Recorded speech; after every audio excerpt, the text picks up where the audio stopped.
Alors s'il faut résumer en une phrase le contenu des 123 pages du rapport Kissinger, c'est simple. Pour que les États-Unis restent riches, il faut que les pays pauvres restent pauvres.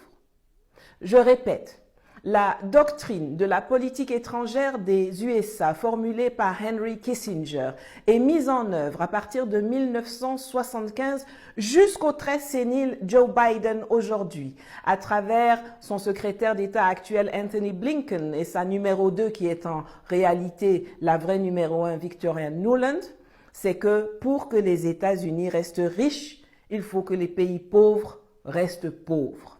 Dans son rapport, Kissinger identifie la croissance démographique des pays du tiers-monde comme l'un des plus grands dangers à l'implémentation de cette doctrine. La préoccupation du rapport Kissinger est donc de trouver comment influencer les politiques à tous les niveaux pour réussir à réduire la progression démographique des pays pauvres étrangers qui, selon le Conseil de sécurité américain, va entraîner des compétitions malvenues sur l'eau, sur le pétrole, sur les matières premières, sur la nourriture, sur les terres arables, sur les ressources minières et naturelles. La réponse donne froid dans le dos. L'administration américaine propose d'abord l'usage de la technique persuasive des programmes de planification familiale que l'on fera idéalement introduire à travers les gouvernements locaux eux-mêmes ou des groupes religieux.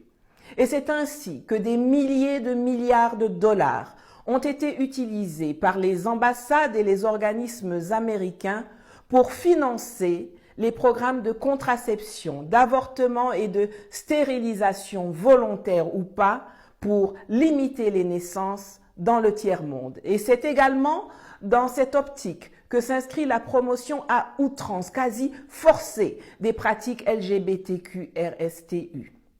Est-ce que quand deux hommes se mougouent, enfant peut sortir? Non. Est-ce que quand deux femmes se lapent, enfant peut sortir? Non. Et voyez ce qui se déroule sur le terrain. Comme préconisé par Kissinger, on passe par des acteurs locaux, les gouvernants de préférence.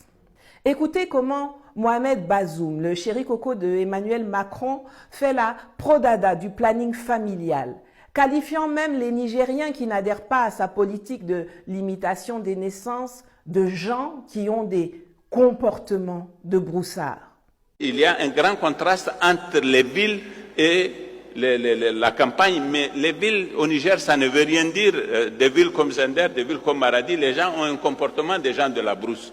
C'est Niamey seulement qui peut être considéré comme une ville parce qu'il y a une composante qui a pris conscience de ce phénomène et qui a tendance à avoir un comportement contrôlé.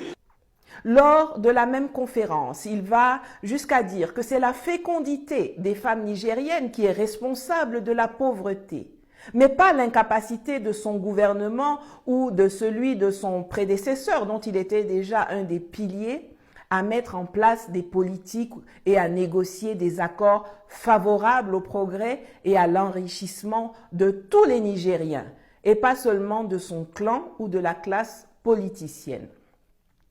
La population du Niger, c'est 27 millions de personnes sur 1 267 000 km², dans un pays qui a l'uranium, le pétrole, le soleil, l'or, le phosphate, le cuivre, les métaux rares.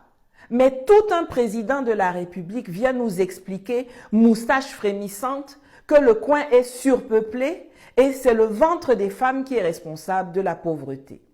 Regardez le Bénin, où Patrice Talon, dans ses jolis costumes serrés, est en train d'exécuter un plan d'action national de planification familiale 2019-2023, conçu et financé majoritairement par l'USAID, l'Agence américaine pour le développement international, le bras armé financier de la politique étrangère américaine, mentionné comme tel dans le rapport Kissinger.